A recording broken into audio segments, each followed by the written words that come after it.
Is high volume training better than low volume training? It is, but only when the higher volumes are productive. And do not confuse productive with stimulating. If you tell me a set was stimulating and some weren't, you don't know what you're talking about. Training volume is typically measured based on the number of hard sets that you do for a body part or for a movement per week. A relatively low amount of volume can definitely build muscle, just putting that out there. In fact, your first few really hard sets are going to give you the vast majority of the entire stimulus that you can get in that workout. Adding more sets can definitely provide more growth on average, but you still run into this problem called diminishing returns, or in gym bro terms, junk volume. Every additional set that you do past those first few is going to give you less bang for your buck for every single set that you keep doing. If you want to think about it in a different way, for every additional set that you do past the first few that really kind of capped you out on gains,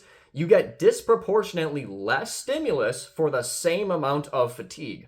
That sounds pretty shitty to me. But how do you know that your higher volume training is actually helping you? Let's start there. Well, first and foremost, your performance and your recovery would remain high. You would definitely notice that your lifts are actually progressing, and that the next time that you go in to hit the same body part or the same day, say it's a full body day, your fatigue wouldn't be carrying over and impacting your ability to make any progress. But let's just be honest with each other, more people prefer to do lower volume, higher intensity training because it's more efficient to come in and do, let's say, 2 hard sets for one movement and then move on to the next one. Not to also mention that it definitely does save you time, and you're more prone to putting more effort into each set that you do, knowing that you only have, let's say, 2 sets to do as opposed to 5 or 6. But there is a catch 182 to that one, because if you aren't doing enough low volume work to even stimulate a change, well, that's also a problem. Practically speaking, doing more work isn't necessarily the best option. You're trying to do enough work to get the results, and only adding more work if it would warrant having better results.